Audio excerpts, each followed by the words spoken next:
esse manifesto que eu li há pouco, trechos aqui no Prós e Contras. Deputado, seja bem-vindo. Boa tarde ao senhor. Obrigado pela oportunidade e, mais uma vez, parabenizar a Jovem Pan pela brilhante cobertura que tem feito do Brasil, ainda mais num momento como esse, que precisamos de muita transparência nas informações. O que a gente tem visto é cada vez mais, essas associações são a prova cabal disso, mais gente se manifestando em defesa da legalidade, da democracia, da liberdade, da Constituição e contra o que se chama de arbitrariedade, de ilegalidade, que vem, por exemplo, dos poderes supremos da justiça brasileira. Esse é um movimento que parece não ter volta e que cresce a cada vez mais, embora haja críticas que ainda... Imagina só, gente que não acha isso democrático. Mas o senhor acha que esse tipo de coisa vai ser ouvido no Congresso? Porque esses manifestantes agora, esse manifesto especificamente assinado por muita gente, inclusive do mundo rural, está pedindo que o Congresso se manifeste. Tem sentido falta, ausência do Congresso nesse debate? Olha, eu tenho percebido aqui na Câmara dos Deputados, por mim e por diversos parlamentares, vamos dizer que nós estamos agora aos poucos retomando a normalidade de tudo que trabalha aqui na casa, manifestações e inquietação nessa direção. Naturalmente, o Supremo tem exercido um poder arbitrário de forma exagerada e não tem mantido o diálogo como todos nós queremos. O questionamento, às vezes, fica pautado na palavra democracia, mas a democracia também ela parte da premissa da transparência. O que todo mundo quer, todo mundo está cobrando, é transparência no processo. Sim. Desde o nosso voto auditável, que foi fruto no passado, de um longo debate, tivemos dificuldade, o Supremo trabalhou contra, para que nós aprovássemos aqui na casa o voto auditável, que é tão comum no nosso dia a dia. Eu sempre cito exemplos corriqueiros do nosso dia a dia. Se você faz hoje, você vai numa balança de um self-service, no seu almoço, aquela balança que tem valor para a Receita Federal, te emite um ticket, um comprovante do que você pagou, do que você comeu. Você vai no quilão da sua rua, falando de coisas simples. Qualquer cartão de crédito, você vai na farmácia, você paga o cartão de crédito, a pessoa pergunta, você quer que manda o comprovante para o seu e-mail? Você quer a sua segunda via? Isso é tão simples e que a gente não consegue entender onde que o Supremo encontrou dificuldade para não aceitar isso, para que nós tivéssemos uma urna eletrônica, vou chamar assim, desculpa a expressão, que cuspisse ali um comprovante, pudesse ser olhado e auditável numa urna, isso pudesse ser conferido. E isso gerou angústia na sociedade. As pessoas que estão cobrando, que estão questionando, são pessoas que têm investimento na economia, são pessoas que trabalham, que contratam, que têm o seu caminhão na estrada, que têm o seu estabelecimento comercial aberto, que tem contrato de compra e venda, que tem duplicata no final do mês, e essa insegurança que o processo eleitoral trouxe para o seu resultado, naturalmente está afetando a economia. As pessoas estão preocupadas, o comércio está caindo no dia a dia, porque o processo eleitoral não nos permitiu ter a transparência, que é uma premissa básica da democracia. Quem defende a palavra democracia também tem a obrigação de defender de forma clara a transparência no processo. Qualquer dúvida deve ser dirimida. Então, essa insatisfação faz com que as pessoas que estão com suas contas para pagar, com seus contratos para pagar, com sua safra vendida, com seu caminhão na estrada, vai dando angústia. Sim. Porque o filho está cobrando, o pai, os funcionários estão cobrando, as duplicatas estão vencendo. Ninguém está discutindo aqui, sexo dos anjos, não. Estou discutindo a estabilidade econômica. Essa insegurança que o STF trouxe ao processo, ao não permitir a transparência, eu lhe pergunto, eu não sou especialista em TI, mas por que não libera esse tal desse código-fonte? Sim, claro. O que está escondido? Qual é o problema disso? Porque quando você esconde, você parece que traz problema. Essa insegurança faz com que as pessoas angustiadas, agoniadas, não tenham a segunda opção, a não ser fazer um manifesto, fazer um documento, fazer sua manifestação, que é legítima, que quer só transparência. Então, o nosso apelo, os parlamentares da nossa direção, é para que o senhor Alexandre de Moraes e a turma que trabalha com ele permita essa transparência do processo. Se não tem o que esconder, libera o código-fonte, deixa entrar nessa caixa preta, tipo assim, pega o que vocês quiserem aí. Isso feito, isso iria acalmar o país. Agora, ele não quis o voto auditável, não quer liberar essas informações, aí naturalmente tem uma angústia da sociedade contra isso, que são essas manifestações. Ao lado do deputado está ali o Paulo Junqueira, presidente do Sindicato Rural de Ribeirão Preto, aqui no interior de São Paulo. Paulo, seja bem-vindo. Boa tarde a você. Eu li há pouco, inclusive, parte do manifesto, trechos do manifesto que vocês assinam. São várias entidades que assinam. E eu disse que mais gente tem se juntado nessa luta por democracia, pela legalidade, pela Constituição. E eu vou colocar uma expressão aí que o deputado Ivan de Mello colocou, pela transparência também em todos os processos. É isso que tem angustiado, tem incomodado as pessoas no país. Por que vocês decidiram divulgar esse manifesto agora? Nós estamos vivendo uma época um tanto quanto nebulosa. É um prazer, viu, Roberto Piotr, estar aqui com vocês. A Jovem Pan vem fazendo um trabalho magnífico, maravilhoso. Acompanho aqui de São Paulo o trabalho do deputado Ivan de Mello, do Espírito Santo, que também faz um trabalho excepcional.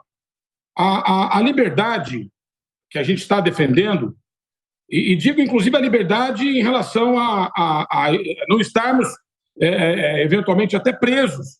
Não é só a liberdade de expressão, porque se a gente tiver a nossa liberdade eventualmente cassada, a gente não vai poder ter liberdade para culto, nós não vamos poder ter liberdade para defender a nossa pátria, e propriamente dito, os três poderes, digamos, o executivo, o legislativo, que é muito bem representado aí pelo deputado, e o judiciário, só que hoje nós estamos tendo um desequilíbrio absurdo. O STF, na minha opinião, hoje tem a pior composição da história. A instituição tem de ser respeitada, mas não pode um único ministro agir da forma que ele vem agindo. É uma barbaridade o que vem fazendo o ministro Alexandre de Moraes. Tá, o Paulo, e além do manifesto que vocês assinam e divulgam também, que a gente pôde reproduzir parte aqui, antes de eu voltar ao deputado Ivan de Mello, vocês têm falado com representantes no Congresso, ou seja, há sempre o mundo empresarial é sempre muito próximo do mundo político, até porque é importante esse tipo de discussão, às vezes, que vai para o Congresso para entender exatamente o que o mundo produtivo pretende, mas vocês têm falado com seus representantes no Congresso, seja a bancada ruralista ou qualquer outro tipo de parlamentar ali que represente um ou outro setor, tem feito também esse tipo de trabalho para, digamos, ter uma resposta do Congresso Nacional, sobretudo do Senado, que é justamente a casa revisora, que pode, inclusive, digamos, processar e até colocar processos de impeachment de ministro do Supremo, mas, enfim, esclarecer coisas do Supremo Tribunal Federal?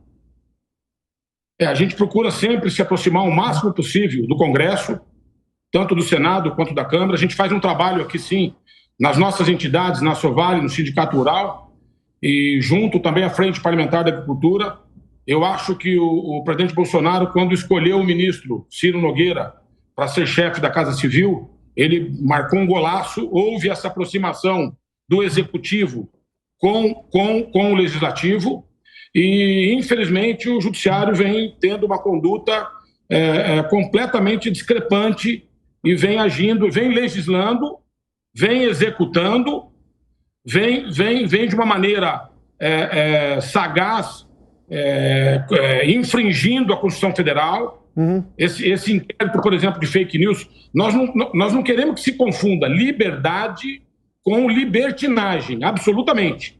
Aquele que cometer excesso, é óbvio que ele deve ser punido após o devido processo legal.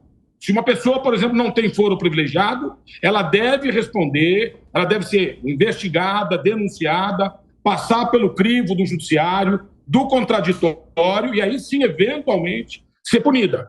Mas não pode o Supremo Tribunal Federal, através de um ministro, agir da forma que vem agindo com um cidadão de bem, com gente que não tem absolutamente nada, que está respeitando a Constituição Federal. O direito de manifestação, ele é livre, é constitucional. Sim. Eu defendo a manifestação pacífica, desde que não haja absolutamente, digamos assim, nenhum tipo de embargo, nenhum tipo de prejuízo a quem quer que seja. Eu acho que todos nós devemos, sim, nos manifestar, devemos, sim, estar em Brasília manifestando de maneira pacífica. Então, eu não acho que o Supremo... Hoje, por exemplo, o ministro Alexandre de Moraes chamou todos os comandantes das polícias militares do Estado, de todos os estados e do Distrito Federal, para uma reunião. Isso é uma coisa que a gente, aqui, um produtor rural, não consegue entender absolutamente por que uma força pública ligada ao governador estaria numa reunião neste 22 e amanhã 23 com o ministro do STF. Eu não consigo entender isso de forma alguma, porque as forças públicas estaduais são ligadas ao governo do Estado. Então, eventualmente, isso seria uma força auxiliar do Exército Brasileiro. Sim. O deputado falou de uma maneira corretíssima. O ministro da Defesa, o ministro Paulo Sérgio, ele pediu o código-fonte. Qual é o problema de responder? Qual é o problema de transparência? Agora, por exemplo, às 4 horas da tarde, acho que estamos todos ansiosos com um eventual... eu não sei se é uma denúncia, eu não sei se é uma prova que vai ser juntada no TSE em relação a essa quantidade absurda de urnas que teriam problemas. Se houver uma explicação por parte do TSE em relação a código-fonte, em relação a essas urnas, todos os cidadãos e brasileiros vão se sentir, digamos assim, justificados em relação à votação nas urnas. Agora, é aquela história, Adalberto, eu fiz o Pix aí para você, viu? Só que eu não vou te mandar o comprovante, entendeu? É uma barbaridade. Claro. Não tem cabimento. Deputado, o que disse aí o Paulo Junqueira, a gente está vendo justamente toda essa questão. Onde é que o Congresso vai se mexer em relação, por exemplo, a essa decisão do ministro Alexandre de chamar os comandantes das polícias militares dos estados? Olha, a competência constitucional, eu vou usar a expressão aqui do presidente Bolsonaro, está dentro das 4 linhas. O Senado tem que assumir nesse momento a responsabilidade pela competência que tem, e fazer um diálogo franco com o ministro Alexandre de Moraes, porque, me desculpa a expressão, porque como eu sou do interior, a expressão nossa são muito do dia a dia. Ele está se comportando como um menino pirracento. Ele é o dono da bola, o campo é dele, ele disse, isso é pirraça, passa a impressão que já virou pirraça dele. Ou seja, não quer realmente fazer um exercício para isso. Nós, da Câmara, um grande grupo parlamentar, estamos usando a tribuna, vamos pedir uma reunião com ele, inclusive, tem um grupo parlamentar aqui na casa pedindo uma reunião com ele para que ele venha aqui conversar com a gente. No nosso caso, é só um convite, não temos poder de convocá-lo, quem pode fazer isso é o Senado. O próximo parlamento que vem aí, que está tomando posse também, me parece com sangue nos olhos, de exigir essa transparência, essa legalidade. E também, aí eu quero fazer um apelo aos outros ministros do Supremo que estão omissos a esse debate, porque a postura do Alexandre, ele é como aquele jogador que só tumultua o jogo. Ele pode ser até bom de bola, não vou discutir assuntos jurídicos, se ele é bom, se é ruim, já mostrou, parece que não dominar completamente as regras do jogo. Eu queria ver os outros ministros do Supremo se posicionarem, porque a omissão deles no debate, eu acho que o Supremo deveria chamar o Alexandre também, enquadrar o Alexandre internamente, que o Alexandre está manchando o nome da instituição. O Supremo, historicamente, nós fomos educados e ensinados, que o Supremo é a última instância. Todos nós aprendemos e fomos educados de forma democrática, de forma civilizada, a respeitar a decisão do Supremo, porque ela estaria acima do bem e do mal, tendo em vista que ali estariam homens e mulheres que, acima do bem e do mal, tomariam as decisões a partir da Constituição. Aí eles não cabem a outra interpretação. E o Alexandre, portanto, como militante, vai ter aqui na Câmara, a nossa parte, o debate, os convites e os posicionamentos legítimos, até empoderado pela votação que nós tivemos, e eu espero que o Senado possa sair do comodismo, fazer essas convocações e esses enquadramentos, como assim nós fazemos. Eu estou aqui, estou indo para o 3º mandato agora, nós já impeachmentamos uma, já enquadramos os outros, estamos usando esse poder. Então, eu espero que o Senado exerça o poder e a legalidade que tem e que o próprio Supremo faça o dever de casa. O Supremo precisa se reunir, o Alexandre sabe os caminhos que ele percorreu, os acordos que ele tem para poder chegar aonde ele está. Ele sabe que ele não caiu de paraquedas, ele sabe que não foi por mérito próprio ou por nenhum tipo de beirantismo. Ele está no Supremo, fruto de um grande pacto político daquele momento, então ele sabe o caminho que ele percorreu. E eu espero que o Supremo, se quiser preservar a instituição, se quiser ajudar o país, o Supremo deveria também chamar esses seus ministros e todos fazer ali um ajustamento de conduta, porque a conduta do Alexandre nesse momento, ela intoxica o país, ela faz mal para o país, ela derruba qualquer credibilidade que o Supremo tenha a ter e traz estabilidade. E as pessoas, vou chamar comuns, não mandatários que igual a nós, cabem manifestações. E olha, essas chamadas manifestações, o Alexandre usa na dose excessiva, são pessoas de endereço conhecido, de residência fixa, não tem ninguém se escondendo, não tem ninguém de carapuça, não tem ninguém na madrugada, é a luz do dia. Então, quando ele usa de forma arbitrária o poder que ele tem, ele mostra simplesmente um despreparo para exercer o poder do qual ele está constituído, que é o cargo do Supremo Tribunal Federal. Paulo Junqueira, a gente está só aguardando também a previsão, ou havia a previsão pelo menos, que começaria às 4 horas da tarde, uma entrevista coletiva do PL, que apresentou, que vai entregar hoje ao TSE, justamente o questionamento de boa parte da eleição, ou seja, com essa história das urnas todas, a gente não tem exatamente todo o conteúdo do que vai ser apresentado, mas é uma denúncia grave. A gente viu, inclusive, dias atrás, o presidente do PL dizendo que esperava uma manifestação do TSE em relação àquilo. Era uma denúncia séria que precisava de uma resposta. Ele não estava pedindo outra eleição, nada, mas queria um posicionamento do TSE.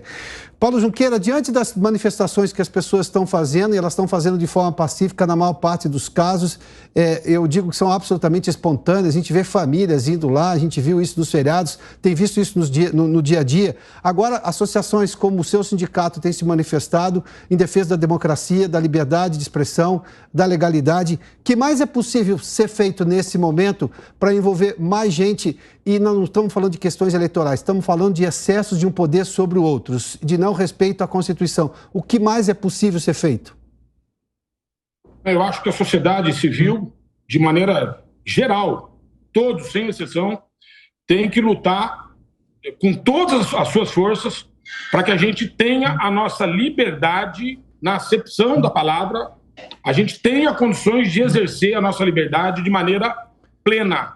Se tiver que ir para Brasília, no parlamento, se tiver que ir para Brasília, no judiciário, se tiver que ir para Brasília, na frente do comando do Exército. Uma coisa importante que eu quero que você comentou em relação às eleições, eu quero deixar bem claro aqui que o presidente da República já fez a parte dele e não tem mais...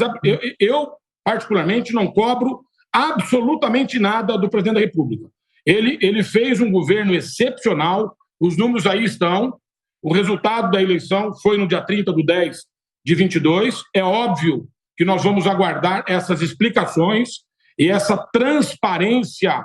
A única coisa que o cidadão de bem espera é transparência nestas eleições. Então, o que foi colocado pelo Ministério da Defesa, o que está sendo colocado agora pelo Partido Liberal, que eu não tive acesso a absolutamente nada, a gente quer essas explicações. E nós temos que defender a nossa liberdade com a nossa vida, se preciso for. Então, a liberdade, na acepção da palavra, da forma que for preciso, nós temos sim que defender. Sempre. Por exemplo, a Jovem Pan, com esse assunto de exceção, só tenho a agradecer a gente ainda poder ter voz numa emissora como vocês. Muito obrigado, viu, Adalberto? Muito obrigado. Paulo Junqueira é presidente do Sindicato Rural de Ribeirão Preto. Evair de Mello, deputado federal. Deputado Paulo, muito obrigado pela gentileza na participação nesse debate aqui, viu?